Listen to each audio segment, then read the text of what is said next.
নমস্কার বন্ধুরা, আপনারা দেখছেন পারফেক্ট পলিটিক্স, সাদা বাংলায় রাজনীতির কথা। বন্ধুরা, বাংলাদেশকে এবার লুঙ্গি ডান্স করানোর প্রস্তুতি শুরু করে দিয়েছে ভারত কিন্তু পদক্ষেপ করতে শুরু করেছে যাতে বাংলাদেশের সেই যে জামাতিরা, সেই যে কট্টরপন্থীরা, বিএনপির নেতারা যারা কিনা ভারতের বিরুদ্ধে লাগাতার বিষোদ্গার করছেন, ভারতের বিরুদ্ধে যুদ্ধের হুমকি দিচ্ছেন, হুঁশিয়ারি দিচ্ছেন এবং বাংলাদেশের সাধারণ মানুষকে যুদ্ধের উস্কানি দিচ্ছেন, সেই সব বাঙ্গু জামাতিদের, কট্টরপন্থীদের এবার লুঙ্গি ডান্স করানোর জন্য কিন্তু ভারত একেবারে পদক্ষেপ করা শুরু করে দিয়েছে।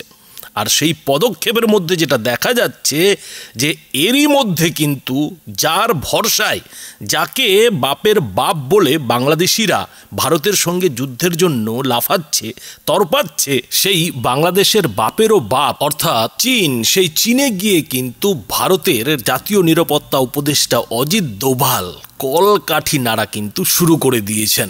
তিনি কিন্তু তলে তলে খেলা শুরু করে দিয়েছেন। চীনে কিন্তু এরই মধ্যে ভারতের জাতীয় নিরাপত্তা উপদেষ্টা অজিত দোভাল পৌঁছে গিয়েছেন। অজিত দোভাল কিন্তু চীনে পৌঁছে গেছেন, আর চীনে পৌঁছে গিয়ে কিন্তু সেখানকার নিরাপত্তা উপদেষ্টাদের পাশাপাশি, মানে চীনের নিরাপত্তা উপদেষ্টাদের পাশাপাশি চীনের বিদেশ মন্ত্রী ওয়াং ইয়ের সঙ্গেও বৈঠক করেছেন। এখন বন্ধুরা, আপনারা হয়তো অনেকে প্রশ্ন করবেন যে অজিত দোভাল চীনে গেছেন, তাতে বাংলাদেশের কি সম্পর্ক? বাংলাদেশের তাতে লুঙ্গি ডান্স করার কি আছে? আসলে বন্ধুরা, যে জিও পলিটিক্স, সেই জিও পলিটিক্স যদি একটু মাথায় রাখেন, একটু যদি আপনারা খেয়াল করেন, তাহলেই কিন্তু বুঝতে পারবেন যে এই জিও পলিটিক্সের মাঝখানে কিভাবে বাংলাদেশ আগামী কিছুদিনের মধ্যেই জাতাকলের মধ্যে পড়ে পেশায় হতে চলেছে। কি করে ইউনূস সরকারের নাকে দড়ি পড়তে চলেছে, ইউনূস সরকারের ছাতু পেশায় হতে চলেছে। আসলে ভারতের সঙ্গে চীনের যে সীমান্ত বিবাদ, সেই সীমান্ত বিবাদ কিন্তু এরই মধ্যে মিটিয়ে ফেলার প্রক্রিয়া শুরু হয়ে গেছে। সেই সীমান্ত বিবাদ কিন্তু অনেকটাই মিটে গেছে এবং অজিত দোভালের এই যে চীন যাত্রা, বেজিং যাত্রা, সেই বেজিং যাত্রায় ভারতের সঙ্গে সেই যে চীনের সীমান্ত বিবাদ, সেই সীমান্ত বিবাদের সমাধান করে কি করে দুদেশের সম্পর্ক আরও মজবুত হয়, কি করে দুদেশের সম্পর্ক আরও বন্ধুত্বপূর্ণ হয়, সেই লক্ষ্যেই কিন্তু অজিত দোভাল চীন কিংবা বেজিংয়ে গেছেন। এখন কথা হচ্ছে যে চীনের সঙ্গে যদি ভারতের বন্ধুত্ব গাঢ় হয়, আস্তে আস্তে যদি অবিশ্বাসের বাতাবরণ, দুদেশের একে অপরের প্রতি যে অবিশ্বাস, সেই অবিশ্বাস যদি কমতে থাকে, তাহলে কিন্তু বুঝতেই পারছেন যে আমেরিকার কিন্তু মাথা ব্যথা শুরু হয়ে যাবে। আর বন্ধুরা, আপনারা হয়তো এতদিনে জেনে ফেলেছেন যে বাংলাদেশের এই যে উথাল পাথাল পরিস্থিতি, সেই উথাল পাথাল পরিস্থিতিতে আমেরিকার যে নাক গলানো রয়েছে, আমেরিকার যে একটা বড় হাত রয়েছে, সেটা কিন্তু পরিষ্কার হয়ে গেছে এই ইউনূসের বাংলাদেশের কুর্সিতে বসার পর থেকেই। কেননা আমেরিকা কিন্তু বাংলাদেশের যে সেন্ট মার্টিন, যে দ্বীপটিকে বাংলাদেশের প্রধানমন্ত্রী শেখ হাসিনা আমেরিকার হাতে তুলে দিতে চাননি, সেই দ্বীপটি করায়ত্ত করার জন্য, নিজের হাতে নেওয়ার জন্যই কিন্তু বাংলাদেশে তখ্তাপালট করেছে, ক্ষমতার কিন্তু পরিবর্তন করিয়েছে আমেরিকা। কেননা শেখ হাসিনা সরকারের পাশে ভারত যেভাবে একেবারে পাহাড়ের মতো দাঁড়িয়েছিল, তাতে কিন্তু আমেরিকা নিজের ইচ্ছে মতো বাংলাদেশকে নাচাতে পারছিল না। বাংলাদেশের প্রধানমন্ত্রী শেখ হাসিনাকে কিন্তু নিজের ইচ্ছে মতো কাজ করাতে পারছিল না। এই অবস্থায় দাঁড়িয়ে আমেরিকা তার টাকার জোরেই বলুন কিংবা তার যে শয়তানি বুদ্ধি, সেই শয়তানি বুদ্ধিতে কিন্তু বাংলাদেশে ক্ষমতার পরিবর্তন ঘটিয়েছে, বাংলাদেশ থেকে কিন্তু শেখ হাসিনাকে পালাতে বাধ্য করেছে। কিন্তু খেলা যে সেখানেই শেষ হয়ে যায়নি, সেটা কিন্তু ধীরে ধীরে পরিষ্কার হচ্ছে।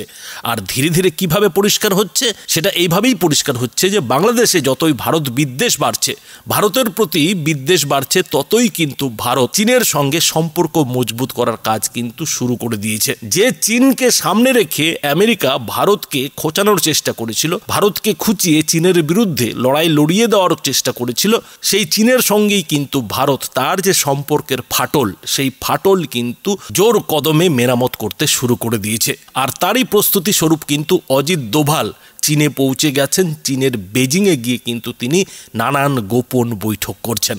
এখন কথা হলো যে চীনের সঙ্গে যদি ভারতের বন্ধুত্ব বাড়ে তাহলে বাংলাদেশ যে যুদ্ধ করার জন্য লাফাচ্ছে, বাংলাদেশিরা যে ভরসায় ভারতের বিরুদ্ধে যুদ্ধের প্রস্তুতি নিতে শুরু করেছে, সেই ভরসা সেই আশায় কিন্তু ভারত জল ঢেলে দিতে শুরু করেছে। কেননা চীনকে যদি ভারত হাতিয়ে নিতে পারে, চীনের সঙ্গে যদি ভারত তার ফাটল মিটিয়ে ফেলতে পারে, তাহলে কিন্তু একদিকে পাকিস্তান যেমন ঠান্ডা হয়ে যাবে, ঠিক তেমনই বাংলাদেশকেও কিন্তু ঠান্ডা হতে হবে। কেননা বাংলাদেশিরা কিন্তু সেই চীন এবং পাকিস্তানের ভরসাতেই, চীন এবং পাকিস্তানের অস্ত্রেই কিন্তু ভারতকে ঘায়েল করার স্বপ্ন দেখছে। এখন প্রশ্ন উঠতে পারে যে উল্টো দিকে কি আমেরিকা চুপ করে বসে থাকবে? চীন যদি অস্ত্র না দেয়, পাকিস্তান যদি বাংলাদেশকে অস্ত্র না দেয়, তাহলে তো আমেরিকা সরাসরি বাংলাদেশকে অস্ত্র দিতে পারে না। বন্ধুরা, আন্তর্জাতিক কূটনৈতিক সম্পর্কটা কিন্তু অত সহজ নয়। কেননা আমেরিকা তলে তলে বাংলাদেশে শেখ হাসিনা সরকারের পরিবর্তন ঘটালেও সরাসরি কিন্তু বাংলাদেশকে ভারতের বিরুদ্ধে খচাতে পারবে না, খচাতে কিন্তু চাইবে না। কেননা ভারতের সঙ্গে আমেরিকারও সম্পর্ক ভালো। আর এই যে ভারতের সঙ্গে আমেরিকার বন্ধুত্বপূর্ণ সম্পর্ক, সেই সম্পর্ক কিন্তু আমেরিকাও চাইবে না যে বাংলাদেশের কারণে খারাপ হোক। হ্যাঁ, তলে তলে হয়তো বাংলাদেশকে আমেরিকা নিজের হাতে করার চেষ্টা করছে। বাংলাদেশের সেন্ট মার্টিন দ্বীপে চীনের বিরুদ্ধে একটা সেনা ঠিকানা বানাতে চাইছে, কিন্তু সেন্ট মার্টিন দ্বীপকে হাতে পেতে আমেরিকা তাড়াহুড়ো করে এমন কিছু করবে না যাতে ভারতের সঙ্গে আমেরিকার সম্পর্ক খারাপ হয়। আর যদি আমেরিকার সঙ্গে ভারতের সম্পর্ক খারাপ হয়, তাহলে কিন্তু ভারত চীনের আরও কাছাকাছি যাবে, আর তাতে কিন্তু রাশিয়াও এসে হাত মেলাবে। আর এই ত্রিশক্তি যদি এক হয়ে যায়, কোনো কারণে যদি আমেরিকার বিরুদ্ধে এই ত্রিশক্তি কাজ করতে শুরু করে, তাহলে কিন্তু আমেরিকার জন্য বড় মাথা ব্যথা হয়ে যাবে। আর সেটা কিন্তু আমেরিকা কখনোই চাইবে না। আমেরিকা কিন্তু চাইবে যে সেন্ট মার্টিন দ্বীপটা কোনো মতে হাতে চলে এলেই ভারতের সঙ্গে সুসম্পর্ক বজায় রাখতে। এই জায়গায় দাঁড়িয়ে বাংলাদেশি জামাতিদের জন্য, যারা যুদ্ধের জন্য লাফাচ্ছেন, তাদের জন্য কিন্তু না ঘরকা না ঘাটকা অবস্থা হবে। কেননা একদিকে চীন যেমন হাত থেকে বেরিয়ে যাবে, তেমনই কিন্তু উল্টো দিকে আমেরিকাও হাত গুটিয়ে বসে থাকবে। এই অবস্থায় দাঁড়িয়ে বাংলাদেশি জামাতিরা কোন অস্ত্রের ভরসায় ভারতের বিরুদ্ধে লড়াইয়ের স্বপ্ন দেখবে, সেটাই কিন্তু বড় প্রশ্ন হয়ে দাঁড়াবে। আর বাংলাদেশের জন্য যে আগামী দিনে পরিস্থিতি ভয়ঙ্কর হতে চলেছে, তারও কিন্তু এরই মধ্যে ইঙ্গিত দেখা যেতে শুরু করেছে। কেননা এরই মধ্যে ভারতের ঠিক উল্টো দিকে, বাংলাদেশের ঠিক উল্টো দিকের বর্ডারে মায়ানমারের আরাকান আর্মি কিন্তু সীমান্তে পৌঁছে গেছে। আর এই যে আরাকান আর্মি, এই আরাকান আর্মি কিন্তু মায়ানমারের যে জুন্টা সরকার, যে সরকার কিনা চীনের মদতে চলে, চীনের আশীর্বাদে চলে, সেই জুন্টা সরকারকে কিন্তু এরই মধ্যে কোণঠাসা করে দিয়েছে। অর্থাৎ মায়ানমারে চীনের যে হাত, সেই হাত কিন্তু এই আরাকান আর্মি এরই মধ্যে কাটতে শুরু করে দিয়েছে। বলা ভালো, বেশিরভাগ হাতটাই কিন্তু কেটে ফেলেছে, এবার শুধুমাত্র মাথাটাই বাকি। আর এই যে আরাকান আর্মি, এই আরাকান আর্মিকে মায়ানমারের জুন্টা সরকারের বিরুদ্ধে কে সাহায্য করছে, কার মদত রয়েছে, বন্ধুরা নিশ্চয়ই আপনাদের খুলে বলতে হবে না। সুতরাং বন্ধুরা, দুয়ে দুয়ে চার করে আপনারা বুঝতে পারছেন যে আরাকান আর্মি কেন একেবারে বাংলাদেশ সীমান্তে পৌঁছে গেছে, আর বাংলাদেশের চট্টগ্রাম এলাকার বেশ কিছু এলাকার উপর নজরদারি শুরু করে দিয়েছে। অর্থাৎ বাংলাদেশিরা যখন ভারতের বিরুদ্ধে পাকিস্তানের পরমাণু হাতিয়ার নিয়ে হামলার ছক কষছে, উল্টো দিক থেকে, পেছন দিক থেকে কিন্তু বাংলাদেশকে বাঁশ দেওয়ার জন্য একেবারে গোদা বাংলায় যেটা বলে, সেই আরাকান আর্মি কিন্তু প্রস্তুত হয়ে রয়েছে। তৃতীয় যে জিনিসটা বাংলাদেশিদের জন্য, বাংলাদেশি জামাতিদের জন্য মাথার চুল ছেঁড়ার কারণ হয়ে গেছে, সেটা হচ্ছে ভারতের হাতে রুশের তৈরি অত্যাধুনিক যুদ্ধজাহাজ তুশিলের চলে আসা। তুশিল অর্থাৎ সংস্কৃত শব্দ, যার অর্থ হলো ঢাল। সেই ঢাল কিন্তু এরই মধ্যে রাশিয়া তৈরি করে ভারতের হাতে দিয়ে দিয়েছে। আর যে তুশিলকে কিন্তু এরই মধ্যে ভারতের কেন্দ্রীয় প্রতিরক্ষা মন্ত্রী রাজনাথ সিং সেনার হাতে, নৌবাহিনীর হাতে কিন্তু তুলে দিয়েছেন। আর সেই তুশিলকে কিন্তু মোতায়েন করা হয়েছে ভারত এবং বাংলাদেশের যে আন্তর্জাতিক জলসীমা, সেই জলসীমার আশেপাশে। অর্থাৎ চীন চাইলেও কিন্তু বাংলাদেশকে কোনো অস্ত্রশস্ত্র পাঠাতে পারবে না, কোনো অস্ত্রশস্ত্র দিয়ে কিন্তু সাহায্য করতে পারবে না। আর পাকিস্তানের জাহাজ কোথায় আটকাবে, কোথায় ডুববে, সেটা কিন্তু আগে ভাগে কিছুই বলা যাচ্ছে না। আর সর্বশেষ যে খবরটা বাংলাদেশিদের পাগলামি ঠান্ডা করে দিয়েছে, উন্মাদনা একেবারে নিভিয়ে দিয়েছে, সেটা হচ্ছে দিল্লিতে অর্থাৎ ভারতের রাজধানীতে বাংলাদেশিদের ধরপাকড় শুরু করা।